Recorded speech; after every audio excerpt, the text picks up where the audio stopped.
on your side. This is WHAS 11 News. Oh, layers. Lots of layers. Gloves, scarves, and yeah, just more layers the better. Get a better quality coat too. Well, serious Arctic air blasting Kentuckiana with severe wind chill factors as well. But get ready. What could be our first substantial snowfall is in the forecast. In fact, we've got a week of snow chances. Oh, the way the United States is going right now, everybody better vote. You know, it'd be kind of a smack in the face to not vote. It's, man, we're going to be out here working, and it's going to be, this is a crucial one. Everybody has a passion for who's going to win this election. If you don't vote, you really can't complain. You can hear it in their voices. They couldn't wait to get to the polling places today. The lines have been long. The stakes are huge as the vote continues. Now, 1 hour to go. It's not bad. As long as you take it slow and you're not hot wheeling around the parking lot and stuff, it's fine.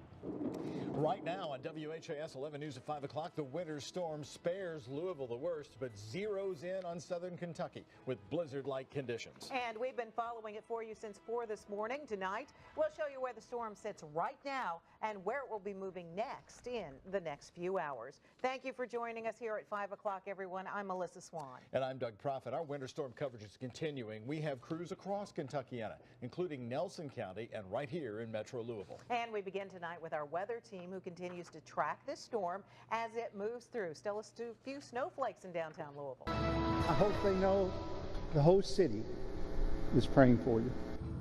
Right now here at 5 o'clock, a community says goodbye to one of Louisville's finest. From the funeral to the procession, complete coverage of that final farewell. 2 police officers ambushed and killed overnight. They never had a chance. Hours later, a suspect right here is arrested. The devastating attack from Iowa and how police are reacting tonight. And we've had more record heat again today, but tracking rain and cooler temperatures tomorrow, timing and mapping out those changes with Futurecast just ahead.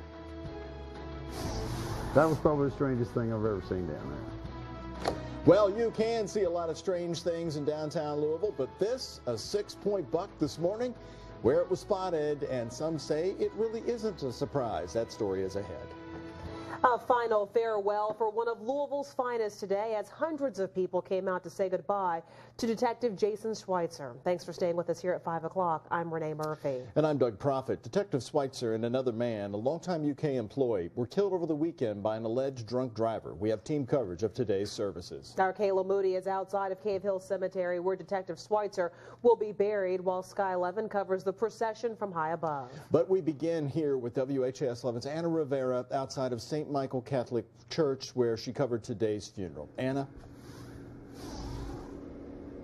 That's right, Doug and Renee. Just a few hours ago, it was an amazing sight to see this entire parking lot of the church completely packed with cars and police cars as they came here to pay their final respects for one of our finest here in Louisville. There were people lining the streets waiting for that officer to come in for his final farewell. It was a true showing of support for someone that served his community so well, and people couldn't wait to get out here just to make sure that that family felt the love and support that they wanted to show him in this final goodbye to this man. A final farewell to one of Louisville's finest. Goodbye, my son. Hashtag Team Schweitz forever. Now, when that procession left the church, there were kids lining the parking lot holding flags and signs for their support for Detective Schweitzer. At St. Michael Catholic Church, Anna Rivera, WHAS 11 News. All right, Anna, thank you very much. Well, following the funeral mass, a long processional joined the hearse to travel from the Jeffersontown Church to the cemetery in the Highlands. People have lined up along that route and outside Cave Hill Cemetery to pay their respects to Detective Schweitzer. Our Kayla Moody has been talking with some of them there, and she continues our team coverage from Cave Hill. Kayla? Doug and Renee, dozens of police officers, firefighters, and citizens lined up outside of Cave Hill this afternoon to show their respects for Detective Jason Schweitzer. They stood in silent reflection as the hundreds of cars in that procession drove by. Now, he will be buried inside Cave Hill. Many of those people who lined up outside here today tell me they never met Schweitzer, but they felt called to be here anyway. For others like Amanda Litton, this hits far too close to home. Her husband is an LMPD officer. She and their 6 children stood outside Cave Hill for hours, waiting for that procession to go by. You know, you hug your husband a little tighter, and it's a little unnerving to watch him put on his uniform and badge and walk out the door every day, because you never know what can happen. Every night when I go to bed, not only do I pray for family, I pray for the policemen in the city that they are safe. We just want them to know that we support them, and you know, we know they basically sign a blank check up to and including their life, and this officer gave his life, so we want them to know that we support that. And at this hour, Detective Schweitzer's burial is still underway. Just beyond the entrance gates to Cave Hill Cemetery, you'll see a path that is lined with American flags leading up to Schweitzer's grave. Now, this is at the intersection of Broadway and Baxter and also Cherokee Road. Normally, this is a very busy intersection here. The traffic running behind me as this procession of hundreds of cars was going by. You could hear a pin drop on this street. It was just absolute silence. Many people who were passing by just on a daily run or out to walk the dog stopped just to honor Detective Schweitzer. Reporting live from Cave Hill, I'm Kayla Moody, WHAS 11 News. Kayla, thank you. And as you know, there were 2 victims in this tragedy in Lexington. Loved ones of Timothy Moore, the other man who was killed. He's a father of 3 and longtime UK employee killed alongside Schweitzer. They will say goodbye during a visitation and funeral tomorrow in Cincinnati. Those stories and more in just a moment. First tonight, we are following some breaking news from Shively, where police have now given the all clear to several schools that have been on lockdown after a shooting near the area. Good evening, everyone. I'm Doug Proffitt. And I'm Renee Murphy. That shooting happening just before 3 o'clock this afternoon in the 2600 block of Lamont Drive. Police still searching for the suspect right now. WHAS 11's Anna Rivera on the scene and joins us now with an update. Anna? That's right, Doug and Renee. Police are now clearing the scene, but they say they're still searching for a suspect who left the scene, but they don't believe that he's in this area any longer. Now, Shively police tell us that a woman was shot in the chest area inside of a home on Lamont Drive.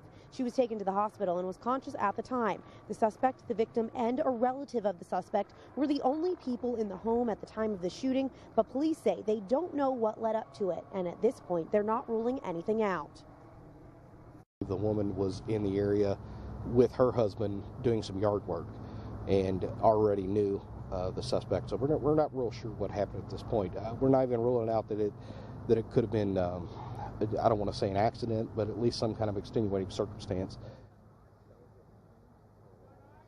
Now, as far as a description of that suspect, police say they don't have much info at this time. They say he's a black male about 6 feet tall, wearing dark clothing and a red hat. Now, Schaffner and Crumbs Lane Elementary were on heightened security, but they have both been allowed to dismiss. In Shively, Anna Rivera, WHAS 11 News. Regarding the investigation, I don't personally think Patino knew anything about if anything happened. I don't think he knew. Students and fans talking tonight about what's next for the Cardinal basketball program. The NCAA confirms the allegations made by escort Katina Powell, sex and dance parties with former players and recruits inside Billy Minardi Hall. And thank you for joining us here tonight at 5. Good evening, everyone. I'm Doug Proffitt. Well, this investigation came, of course, as you know, following the book written by Katina Powell, Breaking Cardinal Rules, the claims that strippers were paid to have sex with U of L basketball players and recruits over a period of 4 years. We do have live team coverage for you tonight on this still developing story because it is not over yet. Whitney Harding with what today's findings mean for the head coach, Rick Pitino. He's talking about it. He is facing one of the major violations. But first, we want to begin with Renee Murphy on campus, who's been sampling reaction to this big story today. Renee? That's right. We have been here for most of the day on campus and getting a sense of kind of the feeling here from students. And many people are saying this is the information that we've been hearing. And the NCAA now seems to be confirming what was alleged in that book, Breaking Cardinal Rules, Adult Entertainment, Sex Acts, and Cash. That's what the NCAA alleges in their new report that was just released today. 17 players and recruits involved in those strip shows at Billy Minardi Hall, all organized by then basketball operations director Andre McGee, according to this report. We do want to bring in our Holden Kurwicki. He was in the press conference with me today as well. We're just looking at all the different angles of this story and really taking a look at what the allegations are here and the school's reaction. Well, and Renee, in this case, it may be more important of what wasn't in these allegations. The NCAA did not make any allegations of lack of institutional control, but they did say that head coach Rick Pitino failed to monitor assistant Andre McGee. Improper activities took place in Minardi Hall. Well, the NCAA found enough evidence.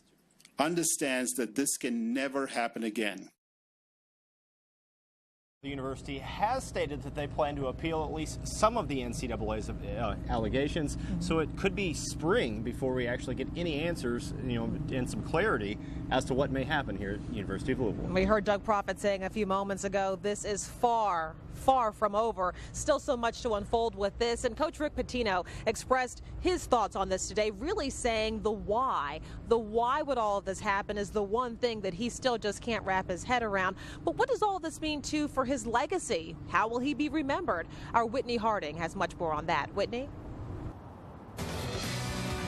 Hey, Renee, well, Holden nailed it right on the head there, that the big difference here is not just that Coach Pitino, he wasn't alleged that he didn't have control of the program. Instead, it focused on one single individual. And today, Pitino even said that he's just incredibly disappointed. You said it right there. He asked why, because the one individual was someone he trusted, Andre McGee. Since Katina Powell's book, Breaking Cardinal Rules, became public knowledge, Rick Pitino has insisted as a head coach of the NCAA rules. It's my personal opinion that this is over. It's my personal opinion. Now, Renee, just because that U of L is saying that's the only one they're going to dispute at this time, that doesn't mean they're not going to dispute more of those allegations. We can expect that as well. They have 90 days to do so. And coming up at 6, I have a lot more on what Rick Pitino thinks this has done or will do with regards to his legacy. But for now, reporting live at the KFC Yum Center, Whitney Harding, WHAS 11 News.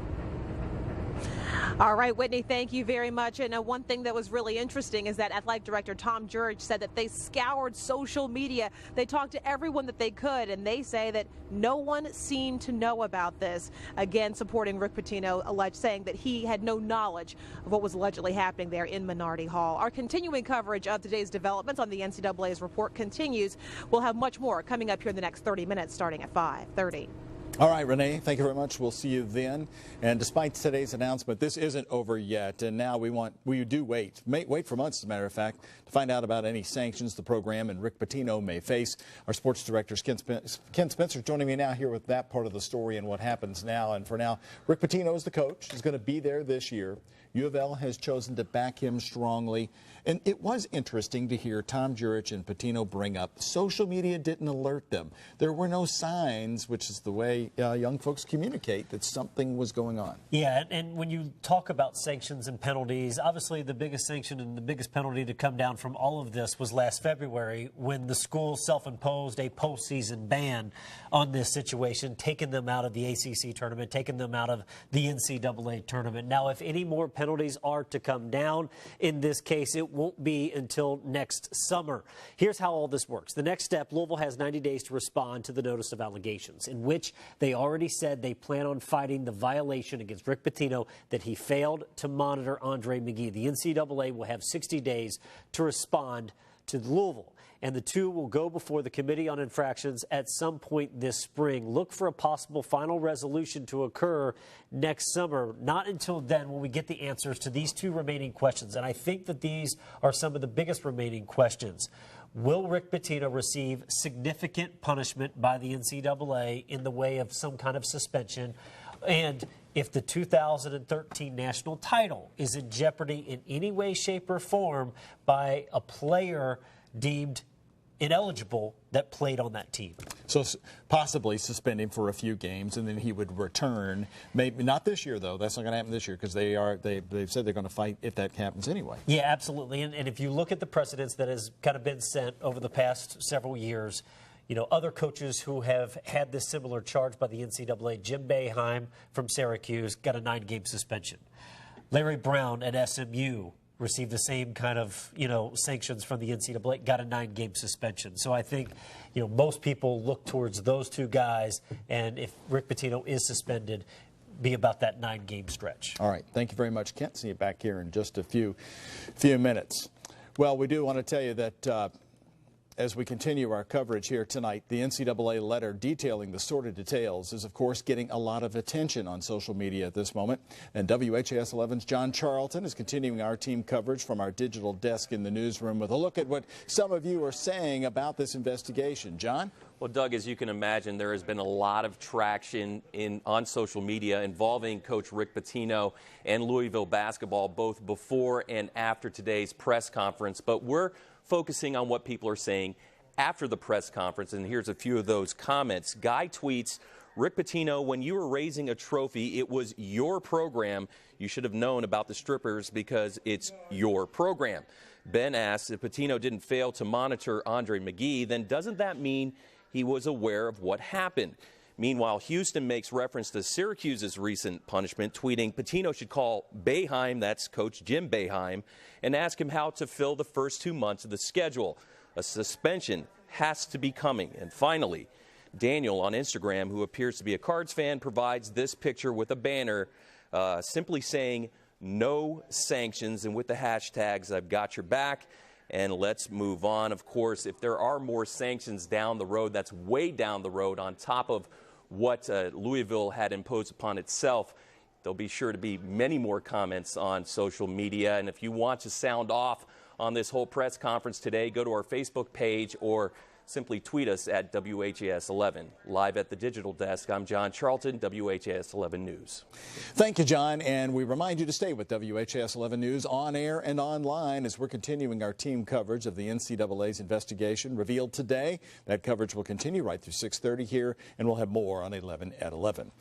And now to another big story of the day. You know what we're talking about, from high school to college. It is a big weekend across Kentuckiana when it comes to the gridiron. That's right. We've gone from the boardroom at U of L now to the football field. We've got you covered for all the excitement. Sky 11 is live above Papa John's Cardinal Stadium right now, where the Cardinals will be taking on Florida State tomorrow at noon in our top 10 matchup. It is a big game. Our chief meteorologist, Ben Pine, joins us now from Floyd Central High School with his football forecast. But first, we're going to go to Shay McAllister. She's at Papa John's, where fans are gearing up for tomorrow's noon game. Shay?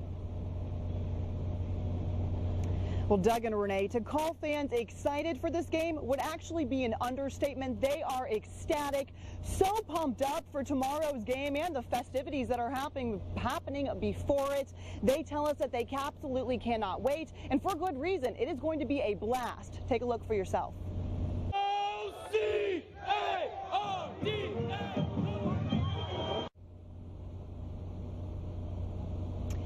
And now you're taking a look at a picture of yours truly. That is at ESPN College Game Day a few years back. That's at my alma mater, Mizzou. Obviously, I was very excited. Thank you to my parents, Bill and Tracy, for capturing that moment on their TV screens back in Dallas. You know, Doug and Renee, I probably would have liked my ESPN debut to be a little bit more graceful, but hey, pickers can't be choosers. How many years back? You're not going to tell us? She said a few years back. A few years. I think you look great, How many years Shay. back? Yeah, 2 3 years. I love it. Thank you, Shay. Well, it's not game day if you're not pumped up behind them. I love it, Shay. That's right. We've had some showers across downtown Louisville tonight. Just small showers. They've gone away, but we want to know if that's going to be the big story tomorrow. That's right. We are looking now. Our chief meteorologist, Ben Pine, is out at Floyd Central for our game of the week, and Jared Heil is checking out your forecast as well. Yeah, we've got some rain across parts of Kentuckiana in the time being. That downpour has moved east out of the Highlands, where our live shot was a bit earlier, into the eastern part of the city. We'll spend some more time and go hour by hour for this upcoming weekend and look at that rain coming up. All right, thank you so much, Ben. The good news about the forecast is the last time that U of L beat Florida State was on a rainy night in Louisville. So maybe there's rain chances will bring good luck to U of L this time. It wasn't just rain, it was a monsoon, torrential downpours. But Bobby Petrino and his team aren't relying on Mother Nature now. They've been making adjustments to catch up with the Florida Seminoles. And our Whitney Harding is joining us now, looking ahead to the action on the field. And Whitney, I won't give the location, but I was walking through downtown Louisville, and I happened to walk into where the FSU team is set up in a hotel, and they were all in little campsites and behind rooms doing their strategy sessions this afternoon. And both teams are really trying to get into it because they're so evenly matched this year. And Doug and Renee, ever since Bobby Petrino returned to Louisville, they've had Florida State on their radar. It's no question they've been using Florida State as a measuring stick. The Noles have been one of the few teams to historically dominate the conference in football. And one way Bobby Petrino has been trying to catch up to FSU's success has been with speed. And I think we've seen so far this season, the Cards are definitely fast. I mean, hello, Lamar Jackson, you see him right there. But this week, I asked Petrino if he thinks his team is catching up in the speed area. And he said he's not just talking about his players' 40-yard dash time. You know, speed's how you play the game and how much you understand about the game of football and how confident you are. You know, you play faster when you know what you're doing and you're confident. So I think we're playing a lot faster than we were a year ago at this time. Now, a year ago, the Cards had a lead over the Noles at halftime before Florida State outscored them 35-14 in the second half. And coming up at 6, Petrino talks about how this year the team needs to finish this game. All right, very good. Thank you very much, Whitney. Well, there's only one place you can watch the big football game tomorrow as the Cardinals take on the Seminoles at noon. That's right here on WHAS 11 and ABC. We're getting you ready for the game. Our Cardinal Countdown special, pregame special, by the way, is 1 hour before the game, and we'll all be right there down on the field bringing you coverage from around the stadium right up to kickoff on ABC at noon.